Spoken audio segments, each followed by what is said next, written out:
dinukilkan oleh Al-Imam Al-Ghazali dalam kitab Ihya Ulumuddin dalam rangka mendorong kita semua, mendorong habaibnya, mendorong ulamanya, mendorong para ustadznya, mendorong para santrinya supaya jangan pernah lupa tegakkan amar ma'ruf nahi munkar, insya Allah. Maka itu beruntunglah para santri yang ada di majelis berkit ini, saudara. Darul Islam beruntung karena kalian punya guru, yaitu Ustadz Syekh Mas Rizik ini bukan sembarang guru.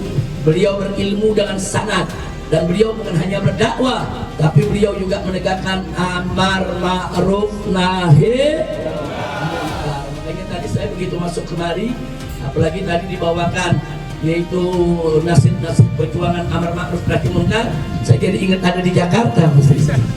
Nah, jadi macam di Jakarta kita ingat, di Jakarta beginilah, kita sudah berpuluh tahun berjuang bagaimana menghadapi segala bentuk kemungkaran dan kemaksiatan.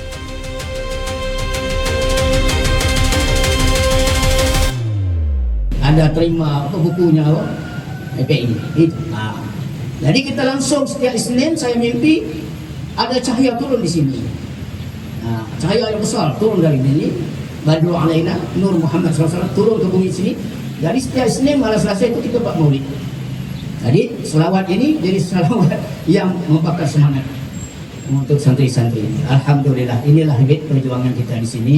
Jadi doailah mudah-mudahan kami terus istiqamah dan dapat membuat sesuatu kebaikan untuk umat ini, kerana ujian akhir zaman ini sangatlah besar. Ya, jadi langsung kita mendengar terus tausiah kerana Habib ada jadual lagi, kita ada acara lagi selepas ini ke Dewan pula. Jadi kita minta Habib beri tausiah sedikit, pesanan-pesanan berharga beliau untuk kita hadamkan bersama-sama, kerana ini bukan senang-senang atau mudah-mudah nak dapat jumpa Habib. Ini adalah rezeki besar yang beri oleh Allah SWT. Jadi majlis dengan berbesar hati mempersilakan Al-Habib Muhammad Rizik bin Husain Shihab, Imam Besar FPI Front Persaudaraan Islam. Barakallahu fiik. Tafadhal.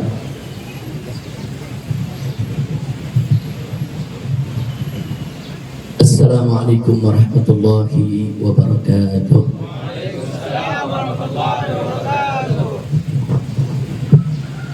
Bismillah walhamdulillah wa la hawla wa la quwwata illa billah. Asyhadu an la ilaha illallah wahdahu la syarika lah, wa asyhadu anna sayyidana Muhammadan abduhu wa rasuluhu la nabiyya ba'dah. Allahumma salli wa sallim wa barik ala sayyidina wa habibina wa syafi'ina wa maulana nabiyyina Muhammadin wa ala alihi al-tahirin al-tayyibin wa ashabihi al-ghurri al-mayamin wa man tabi'ahum bi ihsanin ila yaumiddin. Amma ba'd.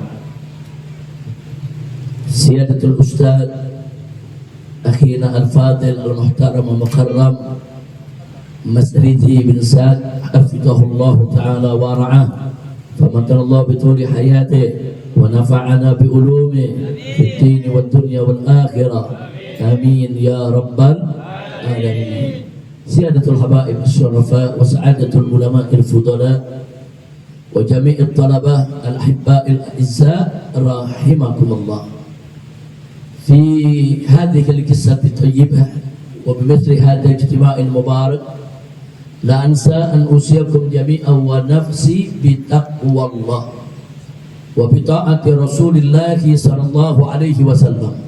Wa nasallallahu subhanahu wa ta'ala an yahdiyana ila siratihil mustaqim wa yaj'alana minal muttaqin wa yudkhilana jannatahu jannatan na'im bihaqqi sayyidil mursalin walhamdulillahi rabbil alamin. Ahiba'il kiram, satu kehormatan dan kebanggaan sekaligus satu kebahagiaan bagi saya dan rombongan dengan keluarga hari ini dengan izin Allah Subhanahu wa ta'ala bisa bersilaturahim dengan kawan seperjuangan saya sahabat yang selama ini selalu aktif melakukan dakwah hisbah di negeri Malaysia tercinta, yaitu akhina Al-Fadil Al-Ustadz As-Syekh Masridi hafizahullah ta'ala wa ra'ah. Dan saya bahagia sekali bisa berkunjung, bisa datang bersilaturahim ke majelis ini, ke pesantren ini, ke Perkit, yaitu Pertubuhan Kebajikan Darul Islah yang ada di Malaysia. Mudah-mudahan semoga kumpulnya kita pada hari ini di tempat ini menjadi penyebab turunnya rahmat dan barakah.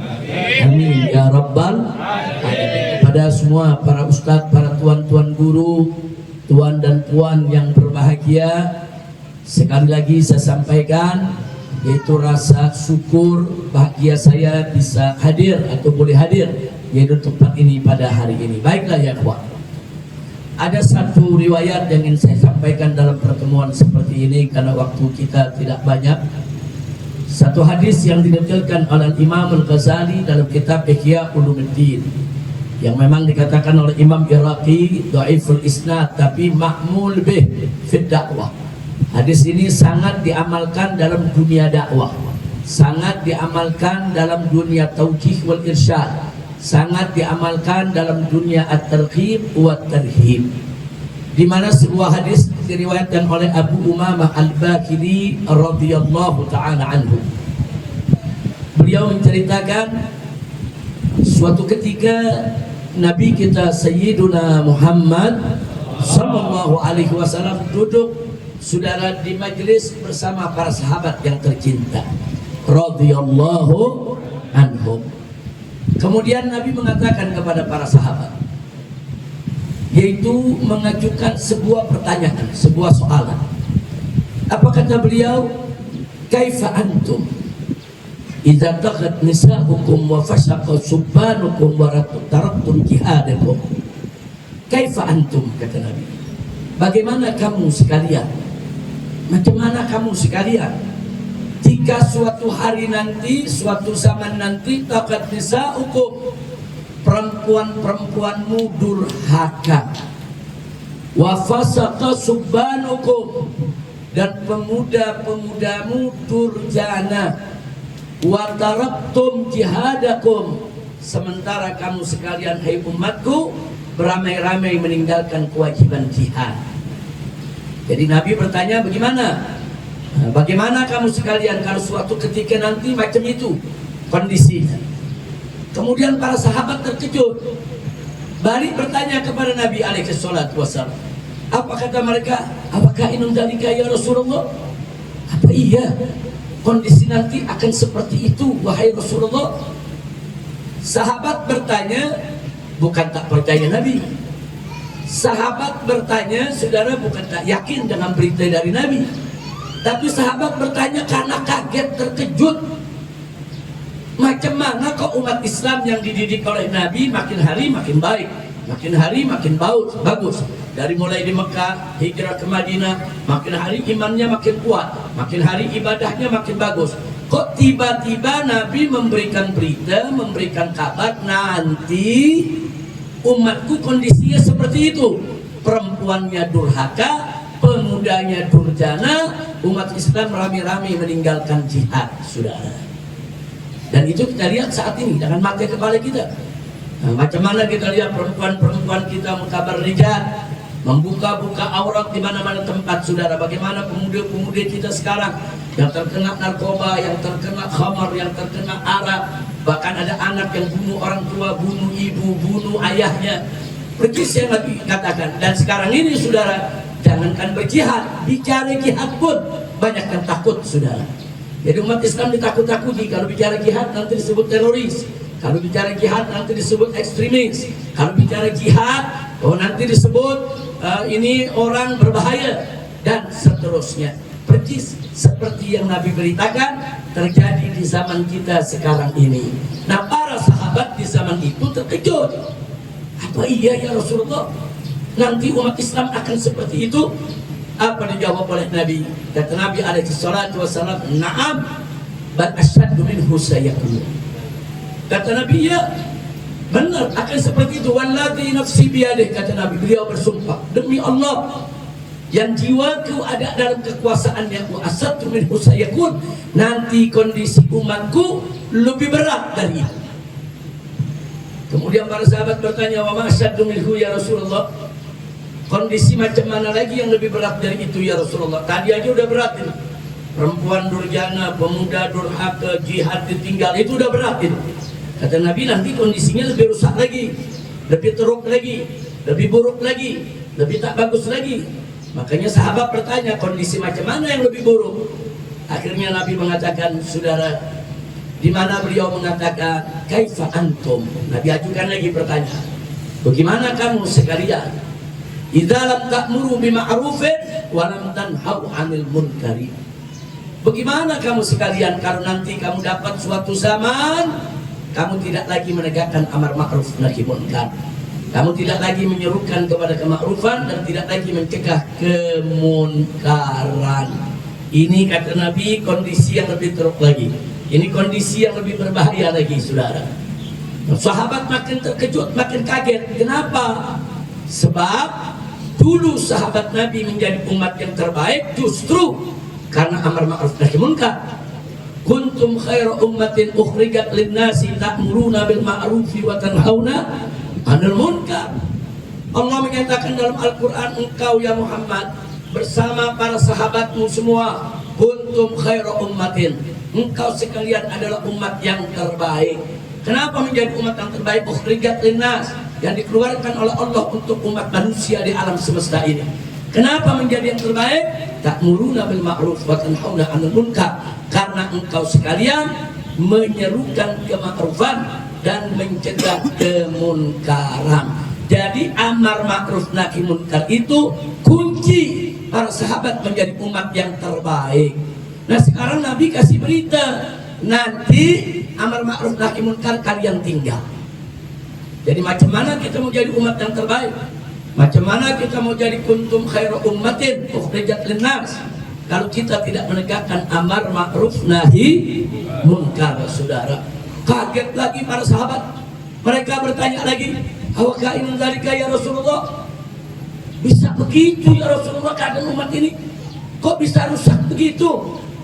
Apa iya ya Rasulullah? Nabi pun menjawab lagi-lagi, saudara. Nabi katakan, na'am walladzi nafsi biyadi wa asattu minhu sayakun. Iya, iya, demi Allah Nabi bersumpah, nanti umatku akan lebih jelek lagi dari itu. Jadi udah dua kondisi nih. Pertama jelek, ada yang lebih jelek, gak menegakkan amar ma'ruf nahi munkar. Kali ini kata Nabi ada lagi yang lebih jelek lagi kondisi umatku. Bagaimana? Sahabat bertanya, wa ma asattu minhu ya Rasulullah, kondisi macam mana yang lebih jelek lagi, lebih buruk, lebih teruk dari itu ya Rasulullah? Nabi menjawab, kaifa antum idza ra'aitumul munkara ma'rufa wal ma'rufa munkara. Jadi kata Nabi, kalau amar ma'ruf sudah tidak dijalankan, sudah tidak dilaksanakan, yang terjadi bagaimana kamu sekalian kalau nanti yang munkar disebut ma'ruf, yang ma'ruf disebut munkar, saudara? Nah kenapa bisa begitu?